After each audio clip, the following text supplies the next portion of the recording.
ইন্তেকালের প্রায় 40 ঘন্টা পর রাসূলুল্লাহ সাল্লাল্লাহু আলাইহি সাল্লামকে দাফন করা হয়। রাসূলুল্লাহ সাল্লাল্লাহু আলাইহি সাল্লাম ইন্তেকাল করেন সোমবার জোহরের আগে। আমরা যদি টাইম হিসাবে বলি আনুমানিক সকাল 10টা 11টা এরকম। আর ওনাকে দাফন করা হয় বুধবার রাতে, মাঝরাতে বা ফজরের আগে। সেই হিসাবে সময়টা প্রায় ধরা হয় 40 ঘন্টার মতো। তো এই 40 ঘন্টা কি হয় এরকম যদি আমরা লিস্ট করি তাহলে 10টা পয়েন্ট বলা যাবে যে এই 40 ঘন্টায় কি হয়েছিল। প্রথমত রাসূলুল্লাহ সাল্লাল্লাহু আলাইহি ওয়াসাল্লাম ইন্তেকালের পর উনি যে আসলে ইন্তেকাল করছেন কিনা এইটা নিয়ে একটা কনফিউশন দেখা দেয়। স্পেশালি অনেক সাহাবী মেনে নিতে পারতেছেন না যে রাসূলুল্লাহ সাল্লাল্লাহু আলাইহি ওয়াসাল্লাম ইন্তেকাল করছেন। ওমর ইবনুল খাত্তাব রাদিয়াল্লাহু আনহু তো বলেই ফেললেন যে যে বলবে রাসূলুল্লাহ সাল্লাল্লাহু আলাইহি ওয়াসাল্লাম ইন্তেকাল করছেন তাকে কতল করা হবে। উনি মসজিদে এই ঘোষণাটা করেন। পরে আবু বকর রাদিয়াল্লাহু আনহু যখন আসেন, উনি একটু দূরে ছিলেন, উনি আসার পর উনি কনফার্ম করলেন যে রাসূলুল্লাহ সাল্লাল্লাহু আলাইহি ওয়াসাল্লামকে উনি দেখতে গেলেন, উনি ওনার কপালে চুমু দিলেন, তারপর কনফার্ম করলেন যে রাসূলুল্লাহ সাল্লাল্লাহু আলাইহি ওয়াসাল্লাম ইন্তেকাল করছেন। তার মানে প্রথমত হলো ডেথ কনফার্মেশন একটা। সেকেন্ড হলো গিয়ে এটার কিছুক্ষণ পর, কয়েক ঘন্টা পর সাকিফায়ে বনু সাইদা নামক একটা জায়গায় মসজিদ থেকে একটু কাছেই ওইখানে একটা মিটিং হয়। সেই মিটিংকে আবু বকর রাদিয়াল্লাহু আনহুকে খলিফা নির্বাচিত করা হয় এবং এইটাকে বলা হয় তাকে উম্মতের উপর অনেক বড় একটা ফিতনা আসতে পারতো। তো এই ফিতনাটা রাসূলুল্লাহ সাল্লাল্লাহু আলাইহি ওয়াসাল্লাম ইন্তেকালের কয়েক ঘন্টা পরের এই ফিতনাটা দূর করা হয় আবু বকর রাদিয়াল্লাহু আনহুকে খলিফা নির্বাচনের মধ্য দিয়ে। তারপরে দুইটা ইভেন্ট গেল। 3 নাম্বার হলো রাসূলুল্লাহ সাল্লাল্লাহু আলাইহি ওয়াসাল্লামকে গোসল দিতে হবে। তো স্বাভাবিক যে কেউ ইন্তেকালের পর ওনাকে গোসল দেওয়ার সময় ওনার কাপড় খোলা হয়, তারপর গোসল দেওয়া হয়। তো রাসূলুল্লাহ সাল্লাল্লাহু আলাইহি ওয়াসাল্লামকে গোসল দেওয়ার সময় কিভাবে করা হবে এবং ওনার কাপড় খোলা হবে কিনা এটা নিয়ে সাহাবীদের মধ্যে একটা কনফিউশন দেখা দেয়।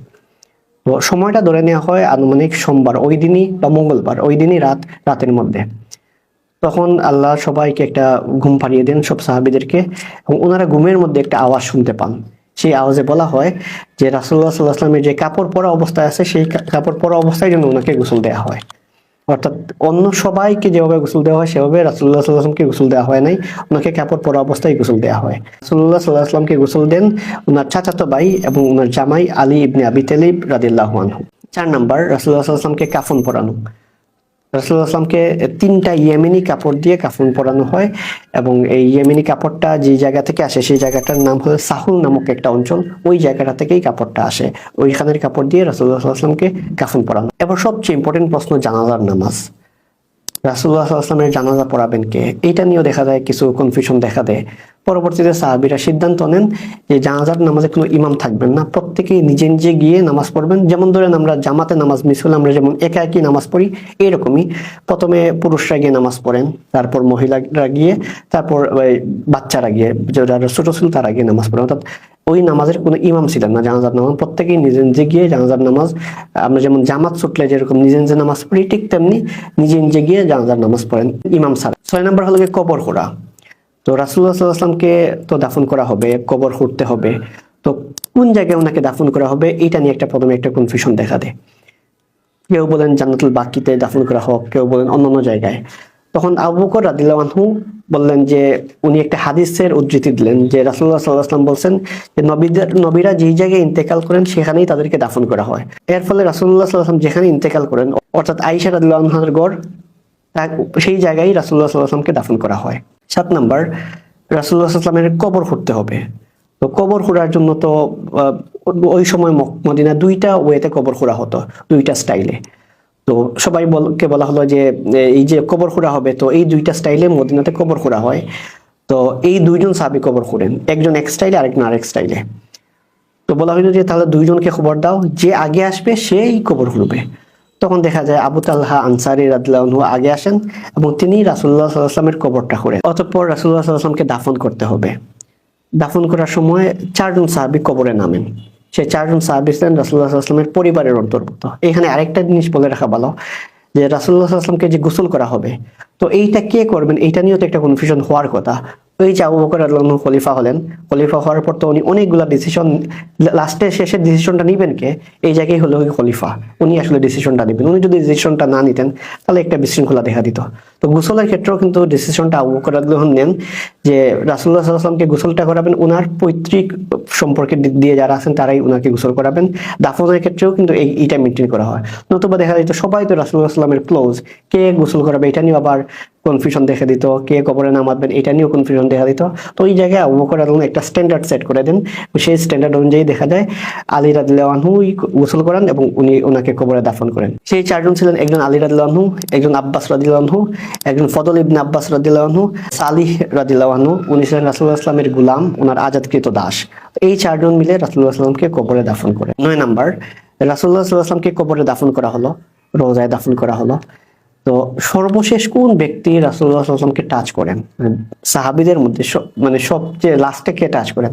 এটা আমাদের মনে হতে পারে ঠিক আছে কেউ ক্যাজুয়ালি হয়তো বা টাচ করছেন, না, একজন সাহাবী জেনে বুঝেই এটা উনি স্মরণীয় হয়ে থাকতে চান যে আমি রাসূলুল্লাহ সাল্লাল্লাহু আলাইহি ওয়াসাল্লামকে দুনিয়ার বুকে সর্বশেষ টাচ করছি। তো ওর নাম ছিল মুগিরা ইবনে শুবা রাদিয়াল্লাহু আনহু। উনি কিভাবে রাসূলুল্লাহ সাল্লাল্লাহু আলাইহি ওয়াসাল্লামকে টাচ করেন এই রিলেটেড দুইটা বর্ণনা পাওয়া যায়। একটা বর্ণনায় দেখা যায় উনি কবরে যখন মাটি দেওয়া হয় নাই তখন উনি কবরে নামার পর বলছেন মাটি দাও, তখন ওনার উপরেই মাটি দেওয়া হয় এবং ওনার পা পর্যন্ত যখন মাটিতে পড়ে যায় তখন উনি উপরে উঠে আসেন এবং তার সেই হিসাবে বলা হয় উনি আসলে সর্বশেষ রাসূলুল্লাহ সাল্লাল্লাহু আলাইহি ওয়াসাল্লামকে টাচ করেন।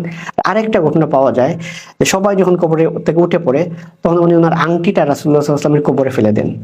ফেলে দেওয়ার পর যখন সবাই মাটি দিবে তখন বলতেছেন যে দাঁড়া আমার আংটিটা তো পড়ে গেছে রাসূলুল্লাহ সাল্লাল্লাহু আলাইহি ওয়াসাল্লামের কবরে। তখন উনি আবার কবরে নামার পর সেই আংটিটা তুলেন, রাসূলুল্লাহ সাল্লাল্লাহু আলাইহি ওয়াসাল্লামকে টাচ করে আসেন এবং এইভাবে উনি এটা নিয়ে খুবই গর্ববোধ করতেন যে সবার মধ্যে আমি সর্বশেষ রাসূলুল্লাহ সাল্লাল্লাহু আলাইহি ওয়াসাল্লামকে টাচ করে আসছি। 10 নাম্বার, রাসূলুল্লাহ সাল্লাল্লাহু আলাইহি ওয়াসাল্লামকে দাফন করা হলো, সব সাহাবী উঠে আসলেন এবং বলা হয় থাকে সাহাবীরা বলছেন ওনাদের জীবনে সবচেয়ে কষ্টের দিনটা ছিল ওই দিনটা, যে দিন রাসূলুল্লাহ সাল্লাল্লাহু আলাইহি ওয়াসাল্লামকে দাফন করা হয় এবং ওই দিন ওনারা আসলে কিছুই করতে পারতেছিলেন না, যে এত মন খারাপ তাদের সবচেয়ে প্রিয় মানুষকে দাফন করে আসেন এবং যেই মানুষকে টাচ করতে পর্যন্ত তাদের সমীহ করতেন যে ওনাকে টাচ করব, ওইটা চিন্তা করতে পারতেন না, সেই মানুষের উপর তারা মাটি ফেলেন, তাকে দাফন করে আসেন।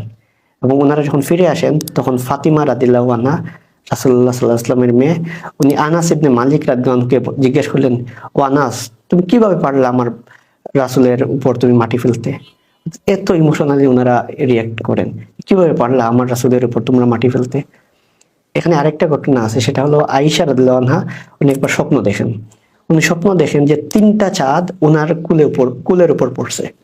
তো সেই স্বপ্ন দেখার পর উনি ওনার বাবার কাছে যান যে এই স্বপ্নের ব্যাখ্যাটা কি। তখন ওনার বাবা বলেন কিছুদিন অপেক্ষা করতে।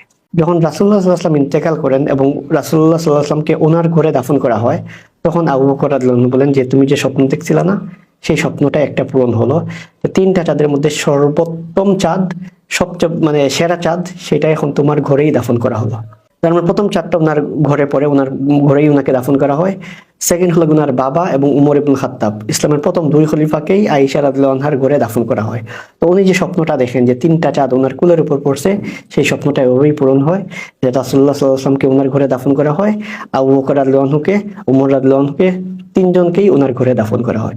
এভাবেই আয়েশা রাদিয়াল্লাহু আনহার স্বপ্নটা পূরণ হয়।